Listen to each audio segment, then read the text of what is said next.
सर्वप्रथम राष्ट्रमाता राजमाता जिजाऊस अभिवादन। कुळवाडी कुलभूषण बहुजन प्रतिपालक छत्रपती शिवाजी महाराज, विश्वरत्न डॉक्टर बाबासाहेब आंबेडकर, स्वराज्य रक्षक छत्रपती संभाजी महाराज ज्यांच्या चळवळीतून हे पुणे सत्यशोधक पुणे म्हणून ओळखलं जातं, असं क्रांतीसूर्य महात्मा ज्योतिबा फुले, क्रांतीज्योती सावित्रीबाई फुले, राजमाता अहिल्याराणी होळकर, क्रांतिगुरु लहुजी वस्ताद साळवे, शिवशाहीर अण्णाभाऊ साठे आणि ज्या ज्या महामानवांनी तुमच्या माझ्यासाठी आपलं आयुष्य वेचलं, विचार दिले, त्या सर्व महापुरुषांना सर्वप्रथम विनम्र अभिवादन। आपल्या सर्वांची आणबाण शान, महाराष्ट्राचा बुलंद आवाज आणि महाराष्ट्राच्या नव्हे देशाच्या कानाकोपऱ्यापर्यंत संभाजी ब्रिगेडची धुरा पोहोचवण्याचं, संभाजी ब्रिगेड पोहोचवण्याचं आणि उद्याच्या मंत्रालयामध्ये या सभागृहातील कमीत कमी 1 डझन आमदार तरी पोहोचले पाहिजे हा संकल्प करणारे आपल्या सर्वांचे नेते माननीय संभाजी ब्रिगेडचे प्रदेशाध्यक्ष ॲडव्होकेट मनोज दादा आखरे साहेब आमच्या पाठीशी खंबीरपणे उभे आजपर्यंत राहिलेले आणि ज्यांच्यामुळे हा 100% कार्यक्रम सांगल्या सदाशिव पेठेमध्ये जाऊन की हा कार्यक्रम सक्सेसफुल झालेला आहे, असे आमचे महासचिव मार्गदर्शक सौरभ दादा खेडेकर, ज्यांच्या विचारातून तुम्ही आम्ही घडलो किंवा घडतोय आणि भविष्यात आपण आपल्यासारखीच विचारांची नवीन पिढी सुद्धा घडवणार आहोत, असे इतिहास संशोधक, इतिहास अभ्यासक माननीय गंगाधर बनवरे सर, विचार मंचावर उपस्थित असणारे सर्व माझे सहकारी, आमच्यावर भावासारखं प्रेम करणारे सर्व राज्याचे पदाधिकारी आणि हा कार्यक्रम ज्यांनी खरंच तन मन धन रक्ताचं पाणी करून या ठिकाणी यशस्वी करण्याचा प्रयत्न केला, संभाजी ब्रिगेडचे शहराध्यक्ष अविनाश मोहिते, चंद्रशेखर घाडगे, उत्तम कामटे, एकदा जोरदार टाळ्या त्यांच्यासाठी वाजवा।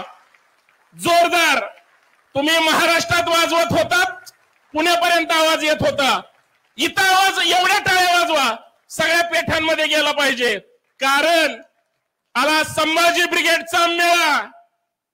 आता पळापळा, कारण मान्य अध्यक्ष महोदय, तुमच्यावर महाराष्ट्राची सगळ्यात महत्वाची जबाबदारी आहे। देशाची लोकशाही तर धोक्यात आहेच, पण देशाचं संविधान सुद्धा धोक्यात आहे। राज्यातच काय, देशात सुद्धा आमची लोकशाही धोक्यात ठेवण्यासाठी 40 पारच्या घोषणा केल्या, पण इथल्या महाविकास आघाडीला संभाजी ब्रिगेडचा जो टोचन दिलं, 400 पार तर सोडा, 240 मध्येच घाशा गुंडाळा। आता विधानसभेत थांबायचं नाही दादा, तुम्ही विधानसभेला आता निर्णय घ्या। महाविकास आघाडी सोबत तुमच्या चर्चा सुरू असतात, सगळ्या नेत्यांसोबत सुरू असतात। संभाजी ब्रिगेडचे आपले सगळे पदाधिकारी कार्यकर्ते आम्ही जीवाचं रान करू, जे जे या देशाची लोकशाही किंवा संविधान धोक्यात आणण्याचा प्रयत्न करतायत त्यांना इतका दणका देऊ, आपली लोक मंत्रालयात बसल्याशिवाय आता आपल्याला पर्याय राहणार नाही। कारण बाद झालं, आम्ही आजपर्यंत सतरंजा टाकल्या, आम्ही आजपर्यंत पोस्टर चिटकवले, आता आजपर्यंत इतकं वाजवलं, नाचलो आम्ही, पैसे गोळा केले आम्ही, सगळंच आम्ही। आता तुम्ही सगळे जोपर्यंत त्या सभागृहात जात नाही आणि आमच्या सगळ्यांचा आवाज होत नाही तोपर्यंत आता शांत बसायचं नाही। आणि काय हिम्मत आहे त्यांची, या देशाचं संविधान बदलायचं। विश्वरत्न डॉक्टर बाबासाहेब आंबेडकरांचे इतके उपकार आहेत आणि इतका परफेक्ट कार्यक्रम झालेला आहे, त्यांनी प्रयत्न करू शकतात। आपण जर सभागृहात नाही गेलो तर त्यासाठी प्रयत्न करावा लागेल। दादा एवढ्यावरच हे थांबत नाहीत, तुम्हाला आता या विचारपीठावरून काहीतरी भूमिका घ्यावी लागेल। माझी विनंती आहे, जाती जातीमध्ये वाद लावला जातोय, धर्म धर्मामध्ये वाद लावला जातोय, सगळे वाद हे सरकार पुरस्कृत आहेत। आम्ही काय करायचं? संभाजी ब्रिगेडनं गेली 40 वर्षापासून सांगतोय मराठा समाजाला आरक्षण मिळालं पाहिजे, बिलकुल मिळालं पाहिजे। सरकार कशातून देतंय? मागणी वेगळी केली जाते। मला आठवतंय की संभाजी ब्रिगेडची मागणी ओबीसीतून आरक्षण द्यायची। अहो ओबीसींचा काय प्रॉब्लेम नाही, तिथं खुर्चीवर बसलेले जे पांढऱ्या कपड्यातले राजकीय गिधाड आहेत प्रॉब्लेम त्यांचा आहे।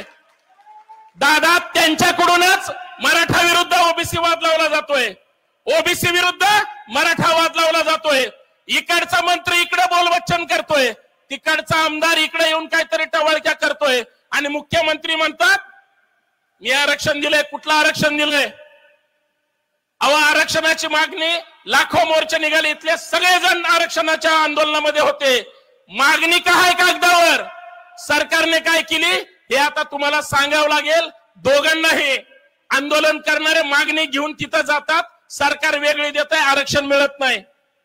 ओबीसींचा काय प्रॉब्लेम आहे? ओबीसींना का संकटात आणलं जात आहे? कारण त्यांना निवडणुका लढवायच्या, त्यांना त्याच पद्धतीचं राजकारण करायचंय जे राजकारण आम्हाला नकोय। अहो प्रबोधनाचा महाजागर संभाजी ब्रिगेडनं एवढा मोठा केलाय म्हणून जाती जातीमध्ये वाद नाहीत। माननीय मुख्यमंत्री महोदय बोलतात न बोलतात, उपमुख्यमंत्री म्हणतात ठोकून काढू। दादा संभाजी ब्रिगेडची स्टाईल सगळ्यांना माहिती आहे। जर सरकारमधले नेतेच गृहमंत्री महोदय जर ठोकून काढण्याची भाषा करत असतील, जाणीवपूर्वक विधानसभा जशी जशी येईल काही लोक विनाकारण पेटवण्याचं काम करतात। आपण संविधान हातात घेतलंय, लोकशाहीचा जागर त्यासाठीच आहे। सौरभ दादांनी सांगितलंय त्यांनी कितीही जातीवादी भूमिका घेऊ द्या, आपण मात्र संविधानाची रेष इतकी मोठी ओढायची, प्रबोधन इतकं चांगलं करायचं की जाती जातीत वाद झाले नाही पाहिजे। पण सरकारमधलेच काही लोक आम्हाला इथं पुण्यात जाणवतंय, दादा तरुणांची परिस्थिती फार वाईट आहे। आज इथल्या ससून हॉस्पिटलमध्ये आरोपीच ड्रग्ज विकतोय, इथला श्रीमंताचं पोरग सर्वसामान्यांना चिरडून मारतोय। महाराष्ट्रात इथं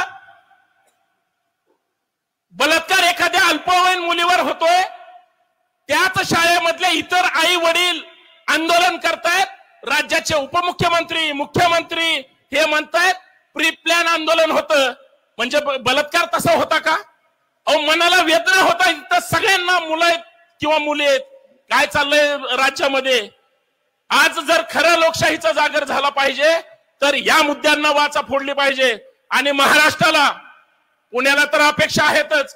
परवा अविनाश भाऊ मोहित्यानं आम्ही एका अधिकाऱ्याकडे गेलो, दादा सरकारी अधिकारी इतके घाबरून गेलेत, त्यांनी चांगलं काम करू द्या किंवा वाईट काम करू द्या, ठुबे साहेब इथे प्रशासनातले अधिकारी होते, त्यांना माहितीये आज सगळे जर परेशान झाले असतील तर मग आता उद्याचं या महाराष्ट्राचं नेतृत्व कुणाकडे द्यायचंय?